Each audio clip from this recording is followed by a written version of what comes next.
Chapter number 10 हम लोग ने क्या पढ़ा था? वेक्टर। चैप्टर नंबर 10 के बाद हम लोग काम कर गए चैप्टर नंबर 11 की तरफ। चैप्टर नंबर 11 में क्या है? 3 डायमेंशनल ज्योमेट्री। अब जो हम लोग 2 डायमेंशन की तरफ मूव करते थे, मतलब कि X axis and Y axis, अब क्या आएगा? एक्स वाई और जेड तीनों एक्सिस आएगा।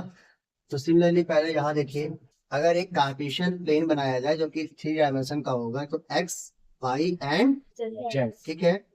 हमने एक पॉइंट लिया है, एक पॉइंट कहाँ पे ले रहे हैं हम? स्पेस पर। कहाँ पे ले रहे हैं? स्पेस पर, जिसको मैंने रिप्रेजेंट किया है पॉइंट पी से, और जिसका कोऑर्डिनेट है एक्स वाई और जेड। तो क्या है? Given point P in space X Y Z, और यही एक्स वाई जेड, इसे दो, ये जो एक्स होगा ये एक्स एक्सिस का होगा, वाई वाई एक्सिस पर होगा, जेड जेड एक्सिस पर होगा। तो क्या हम इन्हें एक डायरेक्शन रेशियो कह सकते हैं? तो ये हमारा एक्स वाई जेड क्या बन गया? Direction ratio. क्लियर है? अब यही डायरेक्शन रेशियो ध्यान से देखना बेटा, एक्स एक्सिस को अगर वेक्टर फॉर्म में जाओगे तो हम क्या रिप्रेजेंट करेंगे? आई कैप, और वाई एक्सिस को जे कैप, जेड एक्सिस को के कैप। क्लियर है?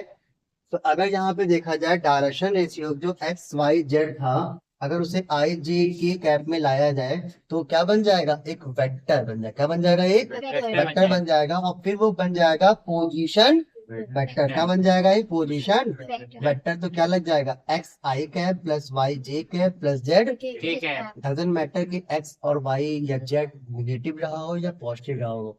निगेटिव रहा होगा तो यहाँ निगेटिव एक्स लग जाएगा। एक्स का वैल्यू पॉजिटिव निगेटिव हो सकता है ना, तो वैसे ही वाई का भी हो सकता है, वैसे ही जेड का हो सकता है। इसीलिए हम लोग पॉजिटिव का केस लेके चलेंगे, जिसमें पोजीशन वेक्टर क्या बन जाएगा? पॉइंट पी का x I cap plus Y J cap plus Z, ठीक है। अच्छा, अगर ये एक वेक्टर बना है, अगर ये एक पॉइंट पी हम लोग का क्या बन गया? पोजीशन वेक्टर बन गया है, तो क्या बन जाएगा? X I cap plus Y J cap plus Z K cap, ठीक है। अब अगर देखा जाए तो ये जो वेक्टर है तो कहीं ना कहीं किसी न किसी रेफरेंस पॉइंट से रहा होगा, किसी न किसी रेफरेंस पॉइंट से रहा होगा। ये किस पॉइंट से है? ओरिजिन से। कहाँ से है? ओरिजिन से है। तो हमने मेंशन कर दिया है vector A from a reference point origin. Clear है? अब अगर आपसे ये कहा जाए कि लेंथ निकालिए ओपी का, तो ओपी का लेंथ क्या कहलाएगा? Magnitude of vector A. Vector ए था ना, तो इस वेक्टर ए का ये क्या कहलाएगा? मैग्नीट्यूड कहलाएगा। तो अगर लेंथ ऑफ ओपी पूछा जाएगा तो आप कहेंगे मैग्नीट्यूड ऑफ ए, तो क्या आ जाएगा? Under root X square plus Y square plus Z square. और अगर आपसे ये पूछा जाए इसी का बताइए यूनिट वेक्टर, अब हमें पहले ये बताइए कि यूनिट वेक्टर होता क्या था?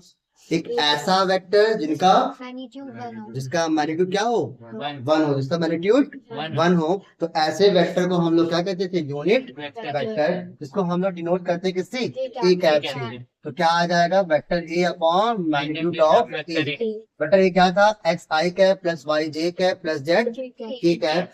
और मैग्नीट्यूड ऑफ ए क्या बन जाएगा? Under root X square plus Y square plus Z square. Clear है?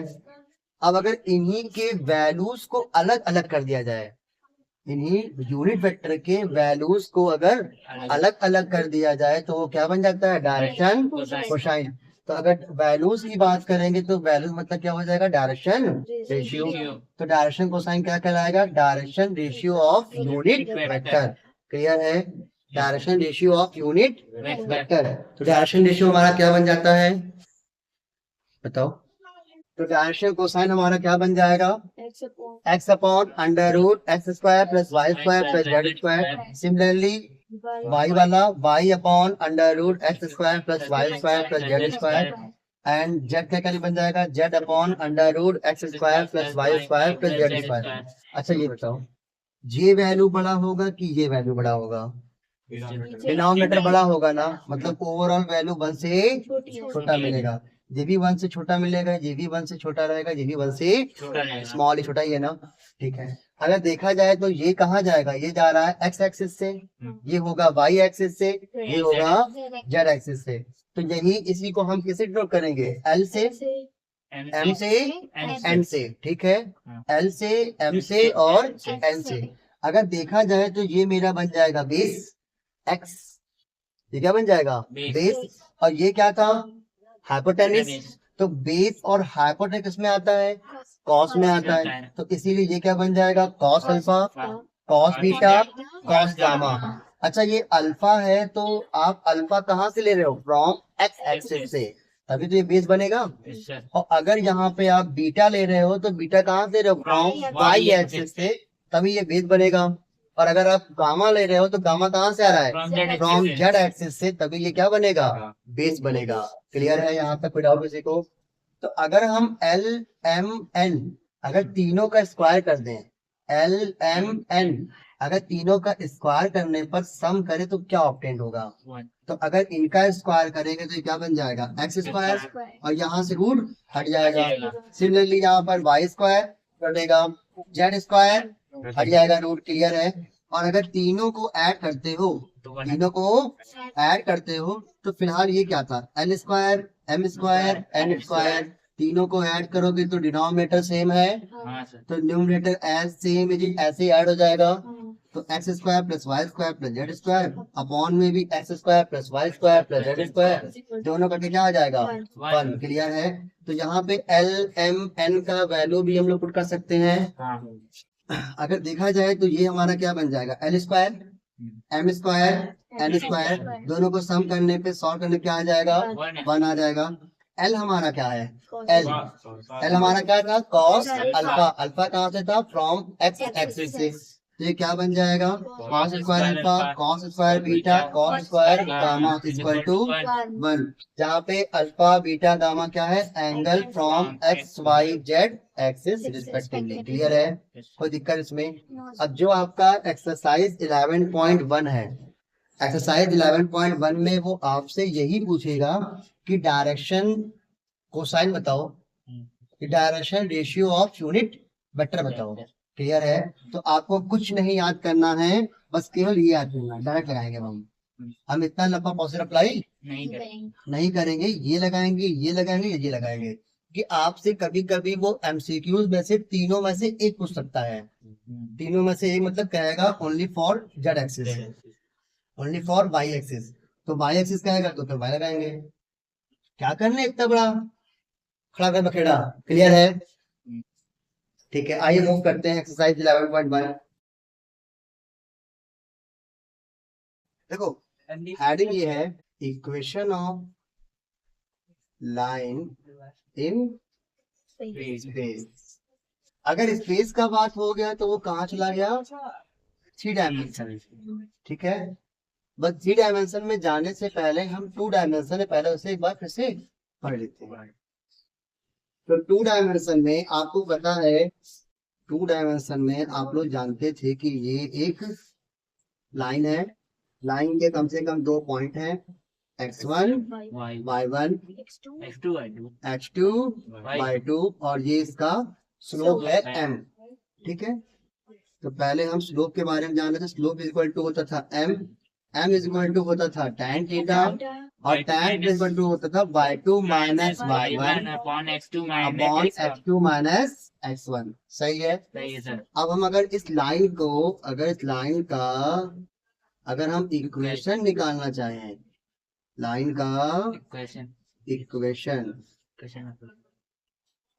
ठीक है, तो पहला हमने ये कहा था y minus y1 is equal to m x minus x1। सही है, ये एक फॉर्मूला था इक्वेशन ऑफ लाइन का। सेकंड फॉर्मूला आप लोगों ने पढ़ा था y is equal to mx plus c। Third formula आप लोगों ने पढ़ा था x upon a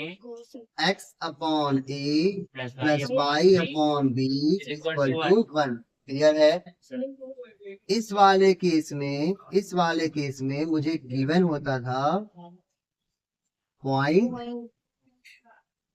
and slope. अब अगर मान लो ऐसे ही मुझे 2 पॉइंट दिया होता, यहाँ पे कितने पॉइंट गिवन है, 1 पॉइंट गिवन है।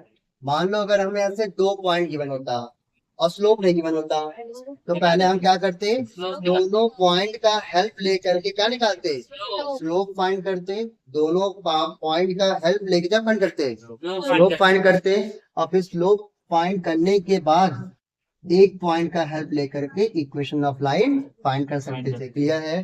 फिर उसके बाद आता है सेकंड केस, स्लोप, सेकंड आता है intercept form, intercept form, slope intercept form. तो इसमें केस में क्या होता है कि लाइन कुछ ऐसे ड्रॉप होगा और ये वाई एक्सिस पर कितने डिस्टेंस पर बन रहा है, मान लेते हैं वाई एक्सिस पर अगर सी डिस्टेंस पर बन रहा है, ये है वाई एक्सिस, ये है एक्स एक्सिस, और अगर वाई एक्सिस पर सी डिस्टेंस पर बनना होगा तो इसका पॉइंट आ जाएगा 0,c, और स्लोप क्या मान लेते हैं इसका, m मान लेते हैं। ठीक है, तो अगर आप इस पॉइंट को और इस स्लोप को अगर आप इस इक्वेशन में पुट करते हैं तो आपको क्या ऑप्टेन हो जाएगा, y equal to M X plus C. क्योंकि इस वाले फॉर्मूले में आपसे क्या कहा गया था, given 1 point and slope 1 point, तो क्या यहाँ पर 1 पॉइंट एक स्लोप दिया गया है, क्लियर है। फिर उसके बाद आता है आपका इंटरसेप्ट फॉर्म। इंटरसेप्ट फॉर्म में ये कहता है कि ये एक्स एक्सिस पर कुछ डिस्टेंस पर है और वाई एक्सिस पर कुछ डिस्टेंस पर है। ये लाइन कुछ ऐसा है, एक्स एक्सिस पर ए डिस्टेंस है, वाई एक्सिस पर बी डिस्टेंस है। तो अगर हम ये वाला पॉइंट निकालेंगे तो 0,b आएगा और ये वाला पॉइंट क्या आएगा, a,0 आएगा। क्लियर है, कोई दिक्कत इसमें, तो ये 3 फॉर्मूला आपको आना चाहिए, कोई दिक्कत इसमें। तो फॉर्मूला क्या बन जाता है तीनों, y minus y1 is equal to M X minus x1। Second क्या बन गया है, y is equal to M X plus C. Third क्या बन गया है, x upon a plus y upon b is equal to 1। ये किसमें हो गया मेरा, 2 डायमेंशन में। अब एक और होता था x cos alpha plus y sin alpha is equal to करके p, वो नॉर्मल फॉर्म है, वो हमारे इसमें नहीं काम आएगा। ठीक है, अरे लाइन का इक्वेशन 2-3 पढ़ लिए, बहुत पढ़ लिए, सब ड्राइव होके तो आ रहा है से ना, सब ड्राइव हो करके फॉर्मूला यही से तो आ रहा है, तो क्या दिक्कत है पढ़ने का, क्लियर है। अब ऐसे ही 3 डायमेंशन में भी तुम्हें लाइन दिया होगा या पॉइंट दिया होगा या पैरेलल लाइन दिया होगा, कुछ ना कुछ दिया होगा, उसका यूज करके हम लोग नया नया क्या बनाएंगे, मामला बनाएंगे।